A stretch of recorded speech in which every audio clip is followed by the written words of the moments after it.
Hey, what is up, guys? I'm here to give you guys another video. Two videos in one again. It's gonna be my WWE Wrestlemania 30 Fallout 3 review and the first ever Legends House video. It was called, I think the boys are back. I'm gonna check.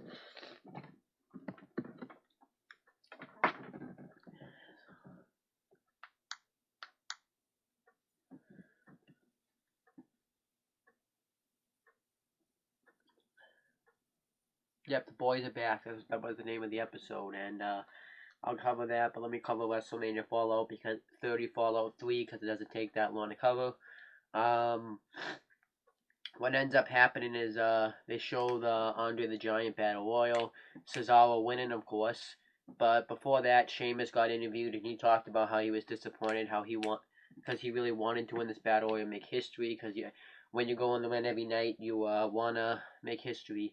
He also talks about how he think he came back a little early. He think he should have came back later because everyone targeted his shoulder throughout the Royal Rumble, like Del Rio, Christian, Big E, and stuff like that. And then he says that his New Year's resolution is just to not look at the past, but to look at the future. And that was about it for Sheamus. And then Cesaro comes up.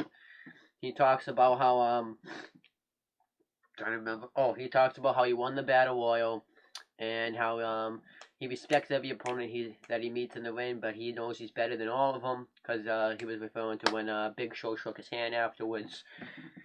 He talked about how he's not going to really talk much to Jack Swagger and Zeb Coulter anymore, because which obviously we knew didn't happen, because the Real Americans split up and Cesaro's with Paul Heyman now. Talked about how he is still the same Cesaro that he is in the ring, but the fans love him for it, and he does all his talking by wrestling. Zeb Coulter usually did his talking for him, but he does all the talking in wrestling. So that was really all to say there for WrestleMania 30 Fallout. Now we're going to talk about the Legends House show. It was called The Boys Are Back. It was a very good, funny episode. So everyone's starting to enter the house, and you're going to get a little introduction from these guys. Like Tony Atlas got his introduction first. Talked about how he was obviously the World Wrestler. He was in other wrestling companies before, and the most memorable moment that he has is when he pressed Hulk Hogan over his head. Then you meet, I think, Hillbilly Jim. I think, yeah, Hillbilly Jim, and he talks about how he was a country boy character when he was in the WWF at the time, which is the World Wrestling Federation, and he really liked being a country boy, and he wished he could have found, I guess, more success in the WWE. And then Pat Patterson got it. I'm not introduced, and he talks about how he thinks he accomplished a lot, which we know, by the way, he's gay in real life. I just wanted to mention that. But he says he feels like he accomplished a lot, and he was the one that created the Royal Rumble. He was the first ever Intercontinental Champion. He was both a heel and a face, so he really enjoyed doing that. Then we get Jimmy Hart. He talks about how he was a manager. Oh, yeah, Pat Patterson also talked about how he'd done it all: commentary, referee, stuff like that. And then Jimmy Hart talks about he was a manager, and he managed some of the biggest names like Hulk Hogan, King Kong Bundy, Honky Tonk Man, stuff like that. And talks about how he been in the wrestling business for 10 years. And then we get the Mean Gene Okerlund. He talks about how he was a ring announcer, and he was a very successful ring announcer. They didn't really go too much in detail into him. Talks about Howard Finkel, how he was a ring announcer as well, and yeah, he didn't really go much into detail into him either. And then talks about see, I think I covered everyone that I needed to cover. So let me get Roddy Piper, who is probably the most successful out of all these guys, and he talks about how he has a history with all these guys, and he talks about how he created, like how he was in the first WrestleMania, how he was like the biggest heel ever, that everyone hated him, And sometimes he would be face, and actually everyone was actually knowing that they weren't going to sleep with Piper there. And then they talk about he actually is scared to kind of do this because he's worried that the Brotherhood is going to be tested in this. So he's really kind of worried about this. And everybody gets their own rooms, but they only get one bathroom, and it's a huge bathroom, but Jimmy Hart's kind of making jokes how he has to walk next to Piper, and he's not going to like that. Tony Atlas mentions, too, that none of these guys really got to see much of each other. Hold on, I'm just charging my phone. How none of these guys never really got to see much of each other because they were usually on the road, but I think what he was saying is that they only saw a certain number of superstars, that they didn't really get to know these guys, so they're really happy to do this. And then they all go to bed before this, and the next morning they all wake up, and this woman named Ashley comes in, which they all thought she was hot, which she was, and she wants them to go meet the neighbors and bring them like a home baked dessert, and it was like a volcano cake or something. So all the roommates, Holt and I think Hillbilly Jim are roommates together. Tony Atlas and Pat Patterson and Tony Atlas and Gene Okerlund and Rowdy Piper and Hacksaw Jim Duggan are all together, and nobody's home for Holt and Hillbilly Jim, which was really funny, and no one's home. And then when Tony Atlas and Hillbilly Jim, me and Gene Okerlund go, they all go meet the neighbors, and it's just a wife and husband, and I'm just gonna they go back and forth, but I'm just gonna cover like what they did with them and all once. Then they all give offer snacks, and they have to leave because Tony Atlas eats a lot, which was, I think, poking fun at him, and then it has to keep him slim. Then Roddy Piper and Hacksaw Jim Duggan go to meet this family who have a wife and a husband, and they have 2 kids. We didn't really find out their names, and a dog. And the kids obviously are happy to see him because he's the old Roddy Piper. They know who he is, which I don't know if that was true because they were kind of little, so there's no way young to know who these guys were, but I could be wrong.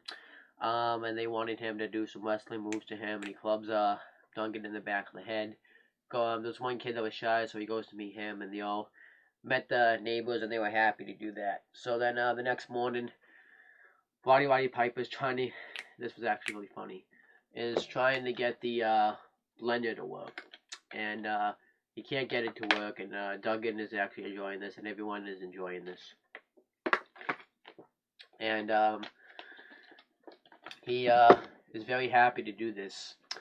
Well, it was very funny. This was kind of funny. So when he meets him, so when they can't get it to work, because usually when you use this blender, you press the button on like the front, but you have to close the lid to get the blender to work, which was funny. So he was like getting pissed off that he couldn't get the blender to work, and when he finally did, he was kind of happy. And I think he ended up spilling his drink too, which was really funny. And then they all talk about what they want to eat. And Pat Patterson, who I guess is a really good cook, wants to cook this meal called cabbage roll, and everyone likes the idea. And they go to get Pat Patterson and somebody else, I think Jimmy Hart, goes to get the ingredients. And Pat Patterson actually is upset because there's only small cabbage, and I guess you need like big cabbage to make this. And he's making this, and he talks about how this takes about 3 to 4 hours to make. You can't just make it at 4. It takes about 3 to 4 hours to make. So everyone, while he's cooking this meal, Hacksaw Jim Duggan and I think he was doing something else. Somebody else was playing tennis with me, Gene Okerlund, Howie Finkel, and Roddy Piper, and they were talking about how fat Howard Finkel got, because when you can see like his belly over his shirt, and when he runs, it's all really funny. And Piper actually can't play this game. He sucks. But that was really funny. And then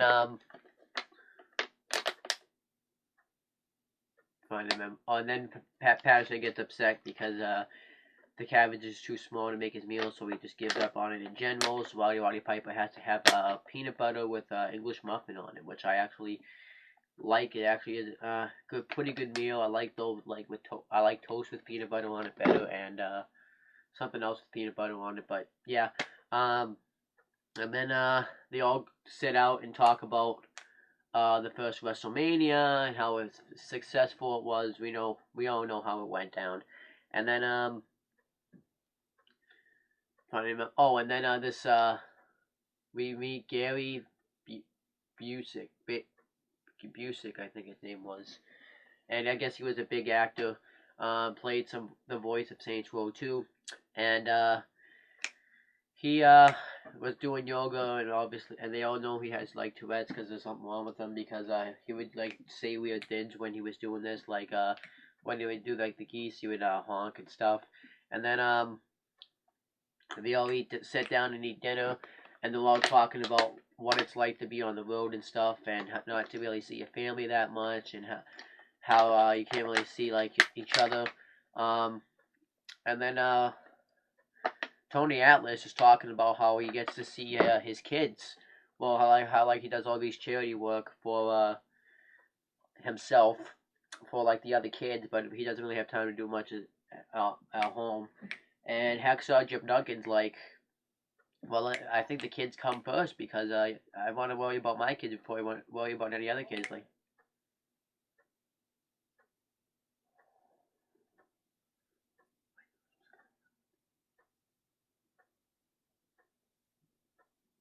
and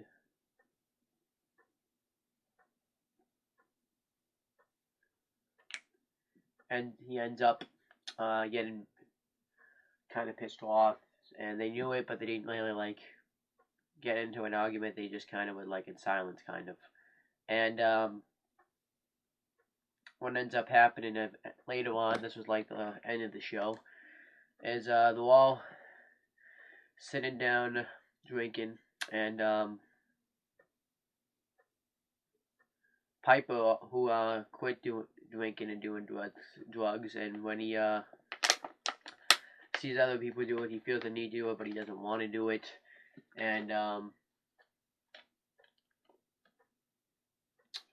then he ends up walking out, leaving to go to like a happier place, like in the desert kind of world, which I thought was kind of scary, because that's usually what a person would do if they're gonna like commit suicide. So then everyone talked about how he was kind of like the loner in the WWE, and no one really understood what he would do. So I thought that was really scary stuff, and that's actually how the show ended. So that was kind of a weird way to end the show. As for the show, I think it's actually a really good show. It's definitely interesting to see all these guys come together. Obviously, some of this stuff is scripted, but that Piper stuff was really scary. So that's pretty much it for the show, and I'm gonna have to wish you guys all a happy Good Friday, because today is Good Friday, and that's pretty much it, guys. Peace out.